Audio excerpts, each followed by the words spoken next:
Vamos a hablar de violencia de género y cómo de manera práctica nosotros podemos aprender a sospechar, detectar a tiempo, hacer la evaluación y el marco normativo vigente. Hay muchas normas en relación a ello, pero voy a enfocarme en una de ellas, que es la Guía Técnica para el Cuidado en Salud Mental en Violencia de Pareja o Expareja, y que tiene obligaciones para las médicas y médicos de la atención primaria desde el primer nivel de atención. Bien, estas noticias es algo que, por ejemplo, podemos encontrar día a día, sin duda. Esto es parte de un estudio en el que se encontró que los profesionales, particularmente los médicos, tenían mucho temor y miedo y prejuicio, hay que decirlo, a abordar el tema de violencia. ¿No? Esto fue un estudio realizado por un equipo de investigadores en Argentina y encontró que particularmente los médicos no querían ver casos de violencia de género.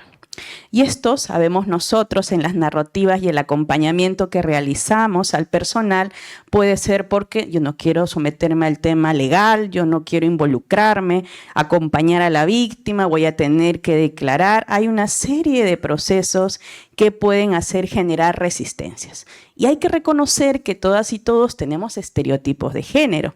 En mayor o menor medida, nuestros estilos de crianza han normalizado y justificado la violencia.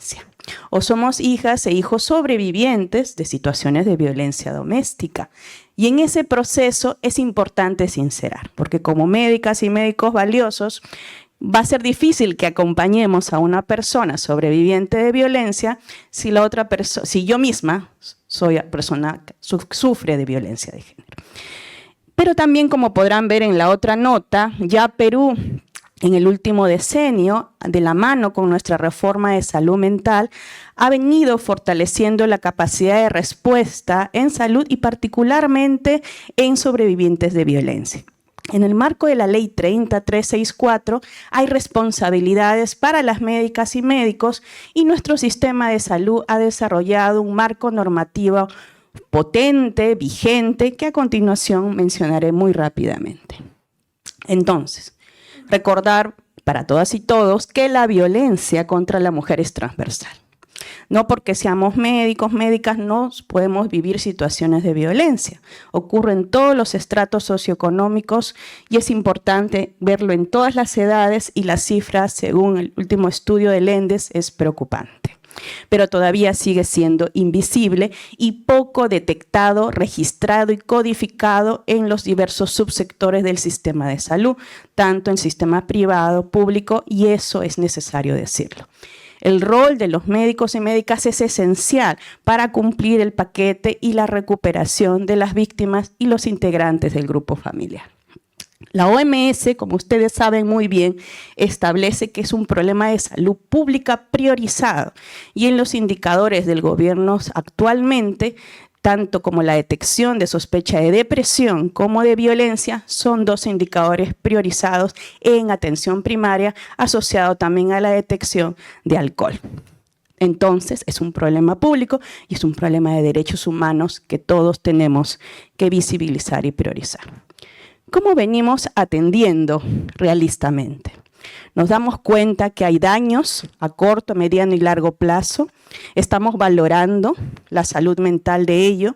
No tengo que ser psiquiatra para valorar la dimensión de salud mental o sospechar las señales de alerta en ese proceso.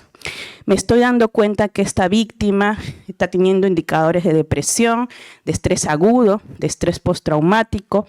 Estoy interviniendo en sus hijas e hijas sobrevivientes en ese proceso. Sé qué hacer, sé que es el centro de emergencia mujer, qué es lo que hago. Entonces, maratónicamente vamos a dar algunas pinceladas para hablar sobre todo ello. Pero quisiera empezar recordándoles, diciéndoles que la Ley 30364, la Ley para Prevenir y Erradicar la Violencia, dispone que el sector salud tiene responsabilidades para abordar y fortalecer intervenciones desde la promoción hasta la recuperación de las víctimas y los integrantes del grupo familiar. Es muy claro también que tenemos como médicas y todo el equipo interdisciplinario de salud garantizar una atención de calidad. Y eso implica que brindemos la provisión y el cuidado totalmente gratuito. Para ello, es necesario desarrollar toda una serie de estrategias desde sus IPRES, desde el sector donde estén, para también prevenir y tener espacios libres de violencia. También se menciona de manera muy clara en la guía técnica de violencia de pareja que los establecimientos del primer nivel de atención tienen funciones obligatorias. No es una sugerencia, es una disposición general.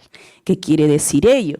Que tenemos que brindar tratamiento no especializado con un paquete recuperativo. Y tenemos que hacer intervenciones psicosociales en función a las necesidades de cada víctima. Y tenemos que obligatoriamente articular y hacer una movilización de redes de apoyo social para prevenir el riesgo feminicida. Y eso implica hacer la evaluación integral tanto de salud mental como de salud física. Y también anticiparnos y hacer acciones preventivas y de fomento de un espacio libre de violencia. Muchas veces atendemos a demanda, atendemos en 15 minutos, en 13 minutos y no hacemos intervenciones preventivas o de fomento o de trabajo con la universidad, con el colegio. Se supone que en atención primaria es el escenario, el oasis de recurso de recuperación comunitaria, donde tendríamos que enfatizar para articular con los aliados comunitarios y prevenir la violencia. Tenemos instancias distritales de concertación y prevención de la violencia, donde las médicas y médicos muchos se vienen integrando en colaboración con los gobiernos locales. En estos últimos años, esta es una partecita del marco normativo en salud que se ha impulsado en el tema de violencia. Miren ustedes, tenemos la Ley de Salud Mental, tenemos la Ley 3364, hay una política subsectorial de salud mental que dispone que con prioridad tenemos que abordar a mujeres con énfasis en riesgo de vulnerabilidad y violencia, y también se menciona la guía técnica de violencia, hay una norma técnica de salud para el abordaje de violencia sexual y hay un protocolo de actuación conjunta donde el personal de salud, incluido médico, tiene que articular con los servicios del programa de Centro de Emergencia Mujer, ahora llamada Warmiñán, del Ministerio de la Mujer y Poblaciones Vulnerables, y los diversos servicios de atención urgente, UPES, del hogares refugio temporal que tiene el Ministerio de la Mujer y Poblaciones Vulnerables a su cargo. Quisiera preguntarles a ustedes, ¿cuánto incorporan, por ejemplo, en su quehacer cotidiano, los cuidados en salud, la normatividad en salud? Levante la mano quienes han leído por ahí alguna norma relacionada a violencia y salud o salud mental. ¿Quién pudiera, han leído o no han leído tal vez? Nadie, ¿no? Entonces, quienes nos están viendo también pueden levantar la manita, pero probablemente muchos de nosotros trabajamos intensamente, comprometidamente, pero hay tantas normas que no sabemos todo este quehacer y la realidad es que necesariamente tenemos que revisarla, ¿no? Aunque no, es importante precisar que no solo es de alcance del Ministerio de Salud, si trabajo en salud, Fuerzas Armadas y Policiales, por ejemplo, la norma técnica de salud es de obligatorio cumplimiento también para salud y es obligatorio revisarlo. También existe una directiva para ver el kit de emergencia en caso de agresión sexual y existe un decreto supremo que es de obligatorio cumplimiento para que nos obliga a enlazar con los centros de emergencia mujer de nuestros territorios. Eso implica, si se dan cuenta, un trabajo intensivo en el cual yo tengo que conocer mis estereotipos, ver los recursos que tengo, tener un directorio a la mano, qué directorio tengo, de dónde está la comisaría, dónde está el centro de emergencia mujer cercano, dónde están los grupos de ayuda mutua, dónde hay mujeres organizadas, con qué red de apoyo voy a conectar y atender en este proceso, cuál es la Fiscalía de Familia, dónde está el juzgado del territorio. Y es importante mapear ello, si estoy en el MINSA, dónde está el Centro de Salud Mental comunitario, dónde está el servicio de emergencia, o hay un MAMIS, tengo que mapear en mi territorio, cerca a mi centro de salud, para conocer ese oasis de recursos necesarios para el proceso de recuperación. Eso implica que nos capacitemos, esta es una oportunidad importante, tenemos que sensibilizarnos, conocer las redes de apoyo local y, lógicamente, trabajar un enfoque fuerte en tema de derechos, género y recuperación. No voy a detallar todo esto, pero es importante decir que existe en el marco normativo vigente un perfil, existen características y actitudes que se recomienda para una persona que acompaña, escucha y apoya a una sobreviviente de violencia. Si yo no tengo una medicina centrada en la persona, un trato empático, si yo juzgo, si yo minimizo la voz de la persona afectada, es imposible que como médico ayude al proceso de recuperación. Entonces, en el marco normativo, esto está textual de lo que dice el marco normativo, se define cuál es el perfil del personal de salud, incluido médico. Y es importante que evaluemos qué actitud tengo, qué característica empática tengo para acompañar ese proceso, mantener la confidencialidad y acompañar a todo este proceso de recuperación. En todos los casos, los médicos trabajamos en el sistema de violencia bajo el modelo ANIMA.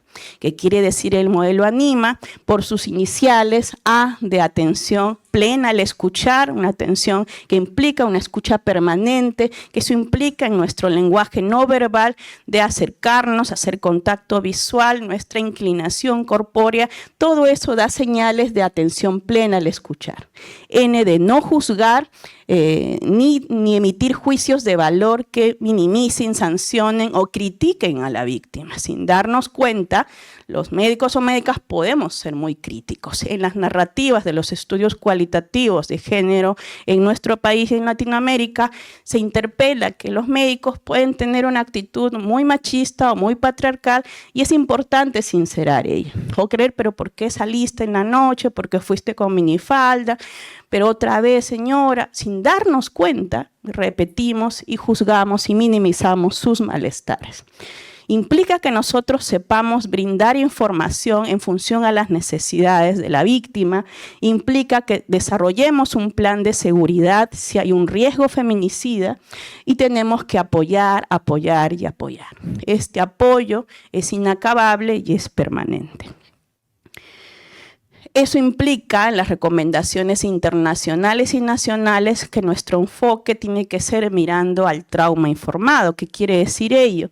Que las personas, nosotros tenemos que reconocer que las estadísticas epidemiológicas nacionales son preocupantes.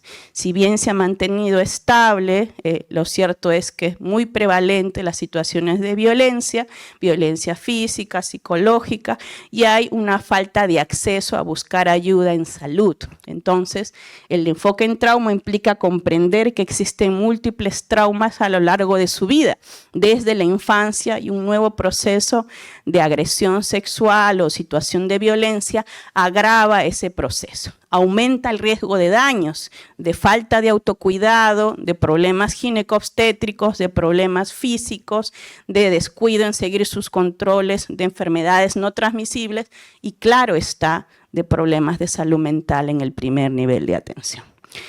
Por ello, tenemos que comprender, hacer un plan de seguridad y tenemos que fomentar la esperanza. O sea, ¿es posible recuperarse? ¿Una víctima puede recuperarse? Sí es posible. Eso implica que nosotros siempre demos una mirada de escucha, de que no es su culpa, de que podemos, con resiliencia comunitaria y fomentando la resiliencia individual, ayudarle a esos procesos de recovery o recuperación. Estos son los procedimientos que están en el marco normativo vigente de nuestra Guía Técnica Nacional. Es importante recordar que los procedimientos van desde saber sospechar señales de alerta de violencia, detectarlo lo antes posible, evaluar y diagnosticar y hacer un paquete de tratamiento.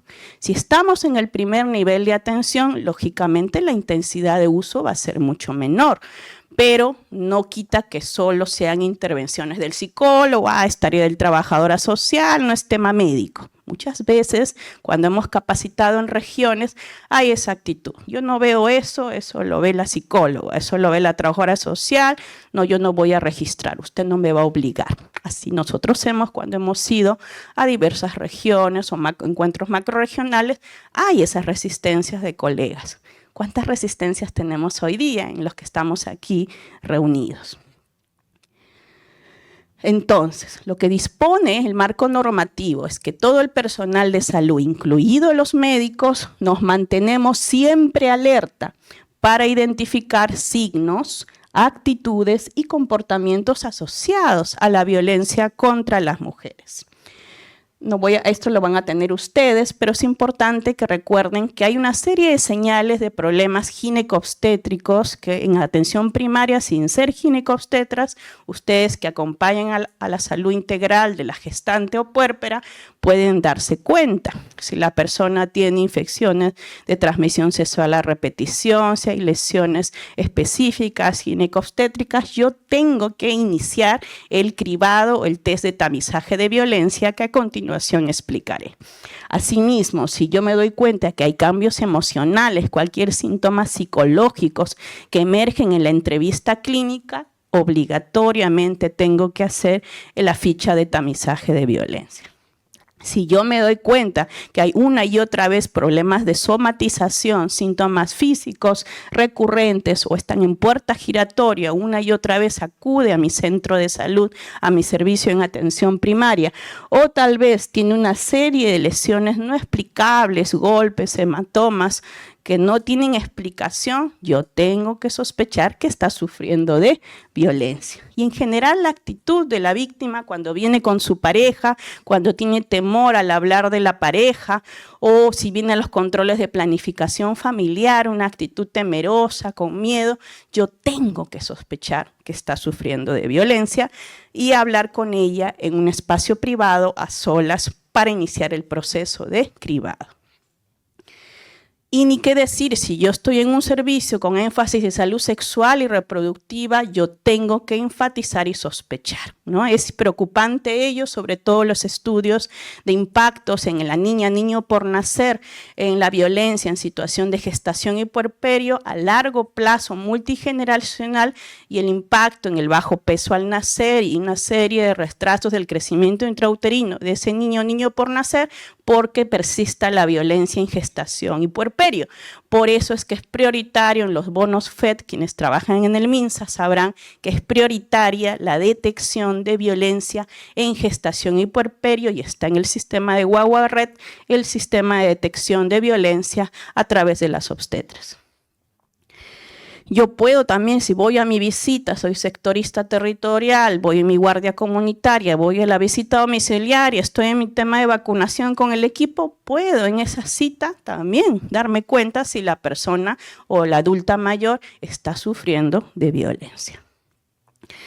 El flujo de procedimiento implica que sospechemos, aplicamos el WAS, vemos luego la entrevista clínica y si vemos que hay señales, yo codifico diagnóstico definitivo y hago la derivación sin duda al servicio de salud mental disponible, más cercano, y hago un paquete de intervención interdisciplinaria con el recurso humano que tengamos. Puede ser que tengamos una enfermera, una obstetra o haya una psicólogo o el servicio, en cada establecimiento debe haber un servicio de salud mental funcional.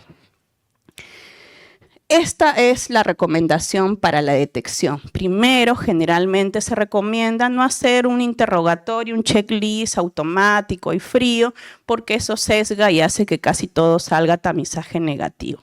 Se recomienda empezar con preguntas abiertas, ¿no? Con un tono de voz cálido y empezar de lo general a lo específico. ¿Cómo se siente usted, señora María? ¿No? ¿Cómo está su apetito, sus sueños? ¿No? ¿Tiene algún deseo de hacer las actividades? ¿No? ¿Cómo le está yendo? ¿Está tomando la medicación? Y luego entro a hablar de la vida de pareja o expareja, ¿no? Cómo se sienten las relaciones cotidianas con su pareja o expareja, por ejemplo, ¿no? ¿Cuáles son los desacuerdos más frecuentes que tiene con su pareja? ¿Cómo manejan esos desacuerdos? ¿Y cómo terminan las discusiones, ¿no? Su pareja o expareja tal vez se enoja con facilidad, Y ya ustedes van haciendo estas preguntas que están tal cual en su guía técnica de violencia de pareja. Ustedes ya van a notar en el lenguaje no verbal y toda la gestualidad de la persona que tal vez se empieza a incomodar, está tensa o se pone a llorar. Yo ya puedo ir viendo señales de alerta de que está en un contexto de violencia. Estas son las preguntas de cribado específico. Como el WAS es un instrumento con una buena sensibilidad y especificidad para trabajar justo en el primer nivel de atención. Tiene validación peruana, latinoamericana, española y está por disposición en el marco normativo vigente. Probablemente lo ha aplicado antes el WAS, la enfermera, la obstetra o el personal no médico y ya le entregan a ustedes el WAS positivo, ¿no? Pero en algunos centros de salud el mismo personal médico, sobre todo SERUM, personal joven, puede realizar el WAS, ¿no? Pero es una ayuda para un poco identificar las diversas dimensiones de los tipos de violencias. Si ustedes se dan cuenta, simplemente enuncian el ítem tal como está. No hacen ninguna modificación. Pero ustedes son médicos, ustedes en realidad tendrían que hacer una entrevista clínica, ¿no? Pero esto nos ayuda en el cribado general, ¿no? En general, cómo describe su relación de pareja, estresante, un poco estresante, poco estresante.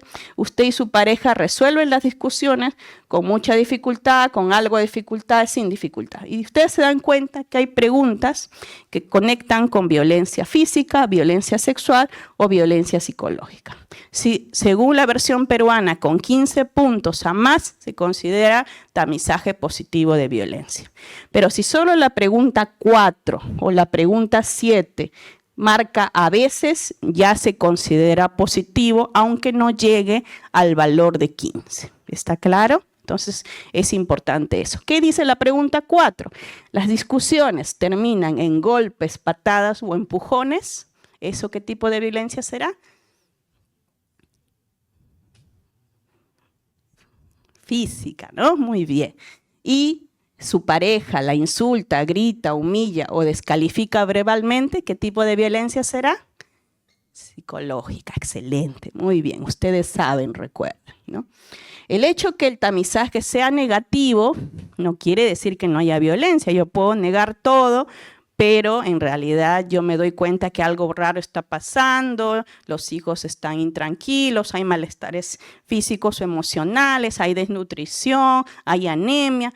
Yo me mantengo alerta, sospechando de esa situación, amplío luego la historia clínica, puedo hacer una visita domiciliaria integral, pero no solamente, ya no tiene señoras, tengo que hacer un reforzamiento, recordarle, señora, la importancia de una vida saludable en pareja, ¿no? Resolver los conflictos de manera sin llegar a agresión o descalificaciones. Ustedes siempre pueden dar un feedback de consejería positiva.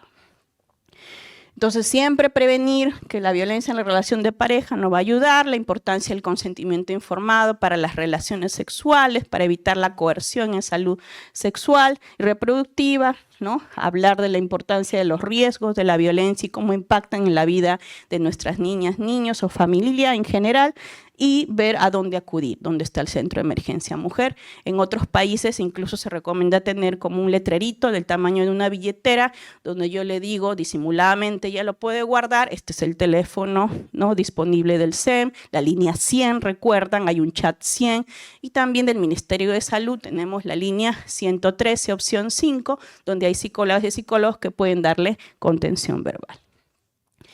Ya hice la detección, ya les dije que teníamos la consejería, entonces ya el médico hace la evaluación. Como médicas, ¿no? Ustedes tienen, o médicos, ustedes tienen que hacer la evaluación general, ¿no? No solo la evaluación, también la evaluación mental. No tienen que ser psiquiatras para hacer un examen mental. Y puedo hacer la codificación. Es importante que codifiquemos y no nos quedemos en la evaluación y diagnóstico. Tenemos que proponer en la capacidad resolutiva que tengamos un paquete de intervención. Estos son los códigos que ustedes, si no se acuerdan, lo tienen que tener pegado en algún lugar Pero recuerden, ¿no? El código más frecuente debería ser T74.3, de violencia psicológica. Debería haber de violencia física, T74.1, y de violencia sexual, T74.2. En muchas regiones dicen, no, doctora, yo no voy a poner ese código. Y no me van a obligar. Recuerden que ustedes tienen que codificar. No puede ser invisible. No es un tema, no porque pongan el código ya les van a el juez llamar. No tiene nada que ver eso.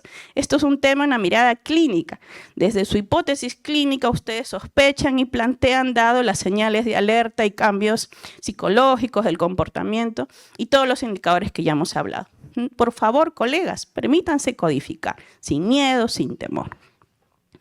Y al codificar, si ustedes están en el MINSA y tienen el paquete, el programa presupuestal de salud mental, ¿no? 131, hay un producto específico de violencia, para violencia sexual, violencia familiar. Entonces, mi evaluación no solo tiene que ser mirando el daño, no solo tiene que ver mirando factores de riesgo. Las personas nos recuperamos si miramos los factores protectores y también mirando los factores perpetuadores que hace que la persona siga en el ciclo de violencia. En ese proceso, nosotros tenemos que explorar, sin duda, con el apoyo. O sea, en violencia no podemos trabajar los médicos solos. Siempre trabajamos con el equipo disponible, con la enfermera, con la psicóloga, con la trabajadora social. Muchas veces, si la violencia es reciente, ustedes van a encontrar señales de estrés agudo. En toda esta jornada, hoy y mañana, van a hablar de depresión, van a hablar de alcohol, van a hablar de estrés postraumático. Todo eso, debajo de eso está la violencia. Muchas veces emerge la depresión, la ansiedad, cambios incluso de inestabilidad emocional o disregulación, pero de fondo de ello están las violencias. Entonces es importante que ustedes crucen las dos dimensiones y sospechen ambas situaciones. Entonces, yo ya vi que tiene violencia, pero ¿qué puede pasar? Así como existe el tema de suicidio, que yo me puedo matar, ¿no? Quiero desaparecer y llego a consumar el suicidio, existe el riesgo también que la persona agresora me mate. Y ustedes, no, porque eso lo ve la comisaría, eso no es rollo de médicos, no es así. Ustedes le pueden decir, la usuaria en ese momento en consulta, mi esposo es policía y tiene un arma y ayer me amenazó, no ha ido a la comisaría y a ustedes les develan esa situación. O yo tengo miedo, él me ha dicho que si lo dejo, él se mata y va a matar a mis hijos. O sea, les pueden narrar eso en la consulta. Por eso el marco normativo vigente y las recomendaciones de la OMS recomienda que todo personal de salud explore y valore el riesgo de feminicidio.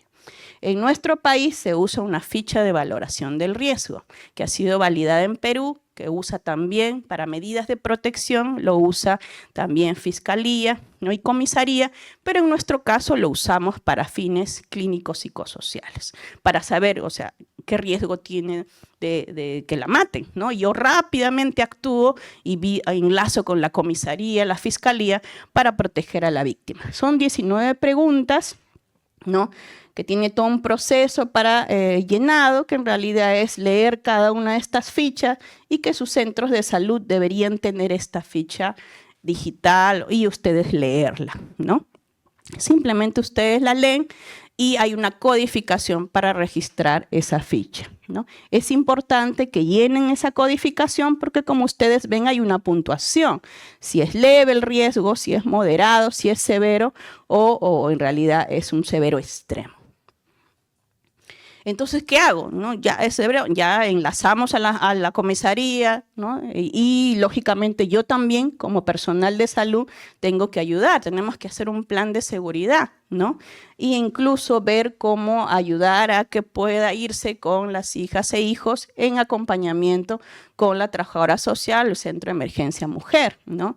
Ver la movilidad y traslado seguro, que va a llevar consigo sus documentos necesarios, un dinero mínimo para proteger a la víctima si ya le amenaza directamente que la va a matar. Es importante eso. Nosotros hemos recogido casos de colegas que dijeron, sí, la amenazó, y luego dejó de venir la usuaria, no sé qué pasó, y luego se enteran en los periódicos después de 6 meses, mi usuaria está con tentativa de feminicidio, se escapando de la expareja, se lanzó de la ventana, o una agresión, o la mataron. Entonces es muy movilizador para un colega ver que mi usuaria y me contó, y yo por miedo no avisé a nadie, o porque estaba sin duda sobrecargado en mis tareas, ¿no? Este es el paquete mínimo de intensidad de uso que ustedes tendrían que considerar. Eso no garantiza que con ese paquete mínimo ya haya la recuperación de la sobreviviente. Como ya hemos hablado, hay múltiples procesos de trauma que se superponen, pero sí busca el Ministerio de Salud garantizar que inicie un proceso interdisciplinario, que inicie una intervención psicosocial. Miren ustedes, en el tratamiento especializado en violencia familiar y de violencia sexual, desde el primer nivel de atención, dice 3 consultas médicas. No hay recuperación en el tratamiento de violencia sin la intervención del médico. Por eso ustedes tienen que intervenir. ¿Qué recogemos nosotros desde el Instituto Nacional de Salud Mental o en el Ministerio de Salud cuando hemos estado en la Dirección de Salud Mental? El psicólogo dice, el médico no me quiere atender, el médico no quiere recibir o hacer la intervención. Entonces, es necesario, colegas, que podamos sensibilizarnos. Abordar y recuperar a las víctimas, tarea de todos. Y todo el equipo tiene que sumar para salvar una vida, y toda la familia, las hijas o hijos que son testigos de la violencia doméstica, van a tener peores indicadores de salud mental y física y desarrollo humano. Por ello tenemos que intervenir lo antes posible. Y lógicamente la articulación. La articulación es obligatoria para la recuperación. Yo tengo que conocer el teléfono de la comisaría, el Ministerio Público, el Poder Judicial y el Centro de Emergencia Mujer más cercano. Muy bien, eso es lo que quería rápidamente iniciarles en esta primera pincelada. Espero sus preguntas. Muchas gracias. Al cual les dejo alguna referencia. Muchas gracias a todas y todos.